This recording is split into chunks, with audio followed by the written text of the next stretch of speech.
Hello guys, in this video we are taking a topic which is variable mass system and it is related to chains. So in this case the chain of mass m and length l is started to fall on a ground which is also frictionless, and as the chain will fall on the ground, the mass of the chain which is lying on the ground would increase, and that will make this system as a variable mass system, and the mass of this system would be increasing continuously because the mass of the chain which is lying on the ground will be increasing continuously with time. So we need to find out the thrust force which chain would apply on the ground, and we need to create a direct formula for that. So let us suppose that initially this chain was completely over the ground and above the ground, and the length of the chain was L and its mass was m. But after some time, this chain when it started to fall, then let's suppose at this time some part of the chain is above the ground and some of its part is on the ground. Now this chain moves by an additional distance of dx in additional time dt. So the mass of the chain which would fall on the table in this time dt would be dm, and hence this dm would be equal to m by l into dx. So this is the mass which is falling on the ground in this time dt. So first of all we have to calculate mu, which is also called as dm by dt, and dm by dt is m by l into dx by dt. Now this dx by dt is equal to v, where v is the velocity of the chain with respect to the ground at this time, which is shown, this one. So this is the value of mu, and sometimes this m by l is also called as lambda, and lambda is referred as linear mass density. So this is linear mass density.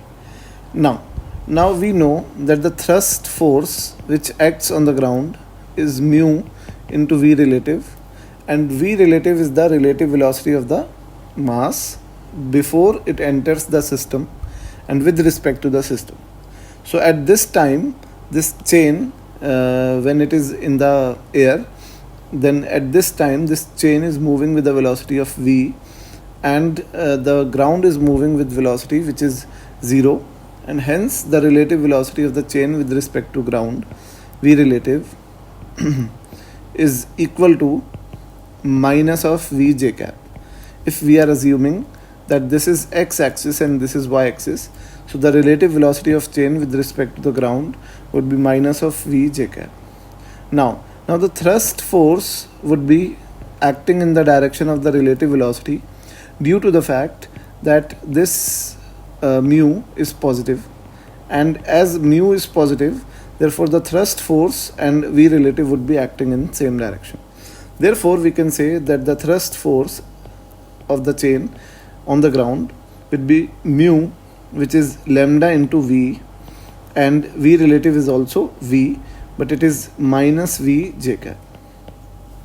So the thrust force which this chain would apply on the ground would be minus lambda v square j cap, which means that the magnitude of this thrust force is lambda v square, where lambda is the mass per unit length of this chain and v is the velocity of this chain at the time when we have to calculate this force. So this is the formula, direct formula for the thrust force which the chain would apply on the ground while falling on the ground. Thank you. In this question, there is a chain of total length of 6 meters and its mass is 80 kg. So this chain is being lowered on the ground with a constant velocity of 1.2 meters per second, and we have to find out the normal reaction which this chain in fact which the ground would apply on the chain as a function of time. Now first of all, we know that the velocity with which the chain is moving in the downward direction is constant, and if we calculate the lambda, which is mass per unit length, then it is 80 by 6. So this lambda would be equal to 40 by 3. Now this is lambda in kg per meter, and we have to find out that normal reaction. So that normal reaction by the ground would be equal to the thrust force, and the thrust force would be equal to mu, in fact lambda v square. So this thrust force will be lambda into v square, and this normal reaction, let us name it as N1. Now N1 will be equal to lambda, which is 40 by 3, and V is 1.2 whole square. So N1 will be equal to 40 into 0.4 into 1.2. So N1 would be equal to this is 12 into 1.6. So this is equal to 19.2 newtons. Now also at time t, at some time t, let's suppose m mass of the chain has fallen on the ground.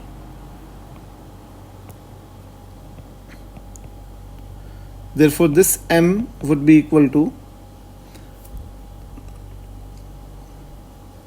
m by L into, let's suppose, x length of the chain has fallen on the ground, and the value of x would be equal to Vt, and V is equal to 1.2, and this is T. So M would be equal to, M by L is 40 by 3, and this is 1.2 T. So M would be equal to, this is 16 into T. So this is the value of M. So the normal reaction, which is also due to the mg of the chain, which has already fallen on the ground, would be equal to mg, and the total normal reaction of the system will be N1 plus N2. So N would be equal to N1, which is 19.2 plus this is 16T. So this is the normal reaction to the chain by the ground as a function of time. Thank you.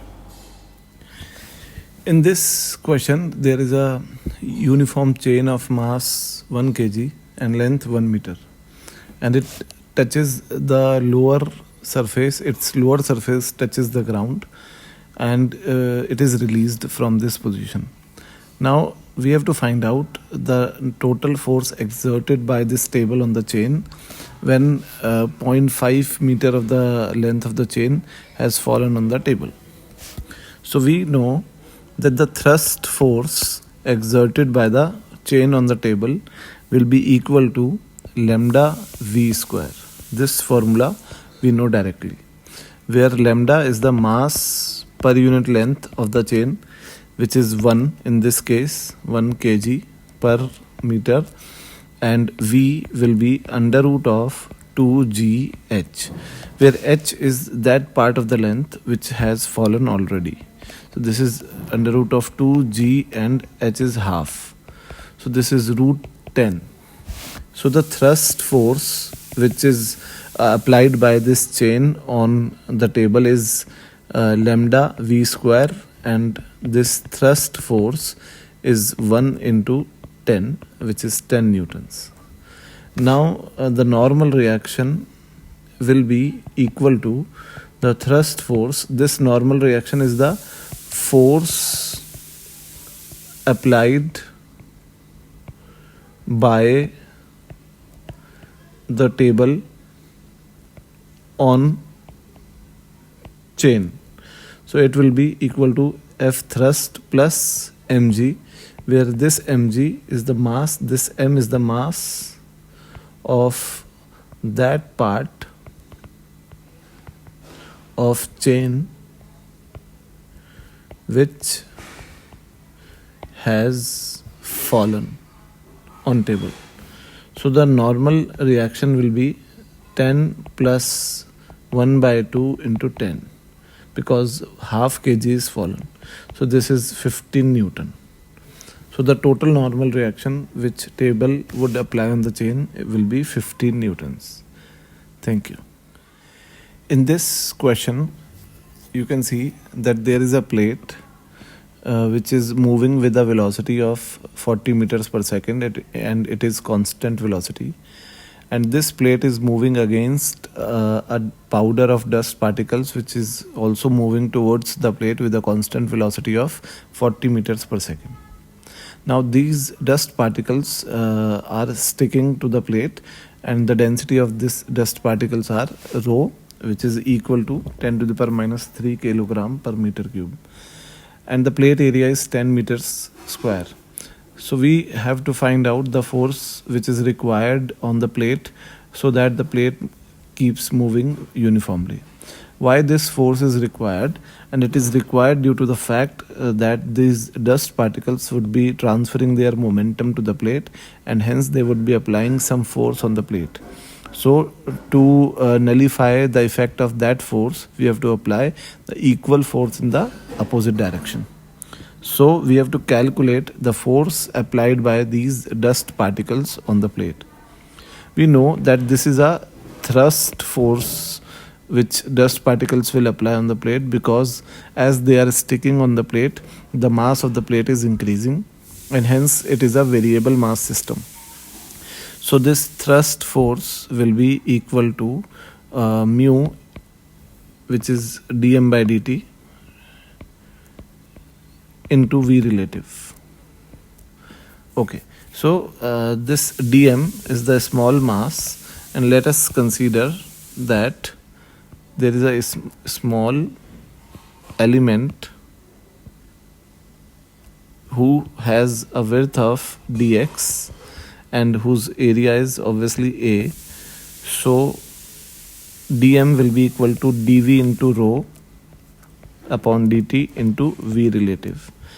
Now dv will be equal to dx into area, and hence the thrust force will be equal to a dx by dt into rho into V relative. So the thrust force will be equal to the area, which is 10, dx by dt is also the V relative, so it is V relative whole square into rho. So thrust force will be equal to 10 into relative velocity is 80. So this is 80 whole square, and the density is 10 to the power minus 3. So the thrust force will be equal to 64000 into 10 raised to power minus 3. So the thrust force will be equal to 64 newtons. Thank you.